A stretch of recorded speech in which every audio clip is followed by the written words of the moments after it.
नमस्कार। आज के इस खास शाब्दिक विश्लेषण में आप सभी का बहुत बहुत स्वागत है। आज हम एक बेहद ही प्राचीन और शक्तिशाली ग्रंथ के 2 श्लोकों की गहराई में उतरने वाले हैं। हम ये देखेंगे कि कैसे कुशल कवि सिर्फ शब्दों के जरिए कोई कहानी नहीं सुनाता, बल्कि हमें सीधा कुरुक्षेत्र के उस भयंकर युद्ध के मैदान के बीचों बीच ले जाकर खड़ा कर देता है। तो चलिए, बिना किसी देरी के इस रोमांचक सफर की शुरुआत करते हैं। चलिए सीधे विषय पर आते हैं। जरा इस आवाज की कल्पना कीजिए, एक ऐसी आवाज जो कानों के पर्दे फाड़ दे, जो अचानक से आकर पूरी हवा को चीर दे। यहां जो शब्द लिखे हैं, सशब्दस्तुमुलो भवत्, ये साफ बताते हैं कि वो आवाज बेहद भयंकर और कोलाहलपूर्ण थी। यकीन मानिए, ये कोई आम शोरगुल नहीं था। ये कुरुक्षेत्र के युद्ध की शुरुआत का पहला रोंगटे खड़े कर देने वाला शंखनाद था। अब हम उन 2 मुख्य श्लोकों को देखते हैं जिन पर आज हमारा पूरा ध्यान केंद्रित रहेगा, श्लोक 13 और श्लोक 14। जब हम इन दोनों को एक साथ पढ़ते हैं ना, तो एक बहुत ही गहरा और अचानक से होने वाला बदलाव महसूस होता है। एक तरफ जहां पहला श्लोक हमें अराजकता और शोरगुल के एक भयंकर अंधकार में धकेलता है, वहीं ठीक अगला श्लोक हमें एक बहुत ही स्पष्ट, दैवीय और भव्य दृश्य की तरफ ले जाता है। चलिए इसे जरा और करीब से समझते हैं। तो सबसे पहले बात करते हैं उस अचानक उठे भयंकर शोर की, यानी श्लोक 13 की। यहाँ सबसे दिलचस्प बात यह है कि कैसे इन शब्दों की बनावट खुद उस भयानक आवाज की नकल करती है।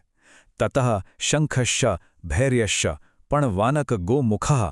जब आप इन शब्दों को एक साथ तेजी से बोलते हैं तो बिल्कुल वैसा ही लगता है जैसे एक के बाद एक कई वाद्ययंत्र अचानक बजने लगे हों। यह संस्कृत भाषा की वो अद्भुत लय है जो सीधे युद्ध के मैदान के उस शोर को हमारे दिमाग में उतार देती है। अगर हम इन संस्कृत के भारी भरकम शब्दों को तोड़ें तो हमें वाद्य यंत्रों की एक विशाल और पूरी तरह से शून्य कर देने वाली विविधता देखने को मिलती है। शंख, बड़े नगाड़े, ढोल, मृदंग और नरसिंघे। जरा सोचिए, जब ये सब एक साथ बजेंगे तो माहौल कैसा होगा। ये कोई सुरीला संगीत नहीं है भाई, ये कई अलग अलग और बेतरतीब ध्वनियों का एक बेहद आक्रामक विस्फोट है। और इस पूरे श्लोक की जान इस एक शब्द में छिपी है, सहसैवाभ्यन्यन्ता, जिसका सीधा सा मतलब है अचानक एक साथ बज उठे। ये शब्द हमें चीख चीख कर बताता है कि ये शोर धीरे धीरे नहीं बढ़ाता। इसके लिए कोई चेतावनी नहीं दी गई थी। बस एक पल एकदम सन्नाटा था और अगले ही पल बिना किसी आहट के पूरा युद्ध क्षेत्र इस कान फोड़ू शोर से कांप उठा। इसी अचानक हुए विस्फोट को श्लोक के आखिर में तुमुल शब्द से परिभाषित किया गया है। देखिए, तुमुल का मतलब सिर्फ कोई तेज आवाज नहीं है। ये एक ऐसा भयंकर और कोलाहलपूर्ण शोर है जो आपको पूरी तरह से सुन कर दे, जिसमें कोई स्पष्टता ना हो, बस एक भयंकर अराजकता हो। ये शब्द पहले श्लोक के पूरे अनुभव को अपने चरम पर ले जाकर छोड़ देता है। अब रुक करते हैं इस शोरगुल से आगे उन दैवी शंखों की ओर, यानी श्लोक 14 की तरफ। चलिए देखते हैं कि यहाँ दृश्य कैसे बदलता है। ततः श्वेतैर्हयैर्युक्ते महति स्यंदने स्थितौ। ध्यान दीजिए कि कैसे पलक झपकते ही हमारा ध्यान केवल आवाज से हटकर एक बेहद स्पष्ट दृश्य पर आ गया है। अब हम केवल उस शोर को सुन नहीं रहे हैं, बल्कि अपनी आंखों के सामने एक भव्य चित्र भी देख रहे हैं।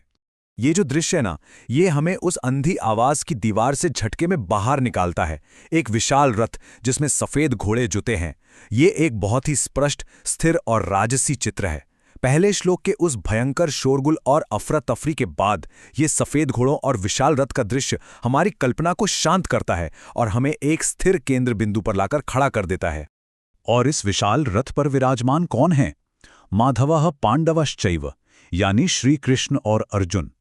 पिछले श्लोक में जहां सिर्फ एक अनजानी और चेहराविहीन भीड़ थी जो बस पागलों की तरह तरह तरह के बाजे बजा रही थी, वहीं अब इस श्लोक में 2 विशिष्ट, नामचीन और स्पष्ट आकृतियां उभरकर सामने आती हैं। कहानी अचानक से फोकस में आ जाती है और हमें हमारे नायक मिल जाते हैं। और फिर वे क्या करते हैं? दिव्यौ शंखौ प्रदध्मतु। उन्होंने अपने दिव्य शंख बजाए। पिछले श्लोक के उन साधारण और सिर्फ कोलाहल पैदा करने वाले वाद्ययंत्रों से बिल्कुल अलग ये शंख दिव्य हैं। इनकी आवाज में कोई बेतरतीब शोर नहीं है, बल्कि एक उद्देश्य है, एक स्पष्टता है और एक अलौकिक शक्ति है। ये उस सारे शोरगुल को चीरता हुआ एक स्पष्ट और बेहद शक्तिशाली उद्घोष है। तो अब हम इस पूरी तस्वीर को एक साथ देखते हैं। अराजकता बनाम स्पष्टता, ये साहित्यिक विरोधाभास आखिर काम कैसे करता है। ये बहुत ही शानदार तरीके से दिखाता है कि कहानी कैसे एक सिरे से दूसरे सिरे तक जाती है। एक तरफ श्लोक 13 के वो तमाम कोलाहलपूर्ण वाद्य यंत्र हैं, एक अनियंत्रित बेतहाशा शोर, और ठीक इसके विपरीत दूसरी तरफ श्लोक 14 के केवल 2 लेकिन बेहद स्पष्ट और दिव्य शंख हैं। ये अव्यवस्था से निकलकर सीधे दैवीय एकाग्रता में जाने का एक अत्यंत स्पष्ट और खूबसूरत चित्रण है। अगर हम इन दोनों श्लोकों की एक तटस्थ तुलना रहें तो ये विरोधाभास और भी साफ हो जाता है। पहले श्लोक का पूरा फोकस सिर्फ ध्वनि पर है, जबकि दूसरे में दृश्य और ध्वनि दोनों का एक खूबसूरत मिश्रण है। पहले का विषय एक अज्ञात बहुत बड़ी भीड़ है, जबकि दूसरे में हमारे विशिष्ट नायक मौजूद हैं। और सबसे अहम बात, उनका स्वर, पहला पूरी तरह से कोलाहलपूर्ण है, जबकि दूसरा बेहद भव्य और राजसी है। कवि ने हमारी इंद्रियों को कितनी कुशलता से नियंत्रित किया है ना कमाल की बात। तो कुल मिलाकर सबसे अहम बात यह है कि ये बदलाव महज कुछ शब्दों का नहीं है। ये सशब्दस्तुमुलो अभवत के उस भारी अव्यवस्थित शोर से निकलकर दिव्यो शंखो प्रदद्मतुहु की उस एक स्पष्ट और भेदने वाली ध्वनि तक का पूरा सफर है। ये बताता है कि युद्ध की उस भयंकर अराजकता के बीच भी एक बहुत ही स्थिर और दैवीय शक्ति मौजूद है, जो अब कमान अपने हाथों में ले रही है। और इसी के साथ हम अपने इस विश्लेषण के अंत में पहुंचते हैं।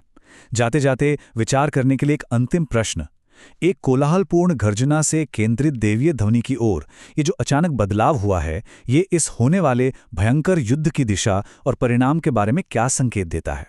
प्राचीन काव्य की यही तो ताकत है कि ये महज 2 पंक्तियों में पूरी स्थिति का सार हमारे सामने रख देता है। इस बारे में सोचेगा जरूर। इस अद्भुत शाब्दिक यात्रा में हमारे साथ जुड़ने के लिए बहुत बहुत धन्यवाद।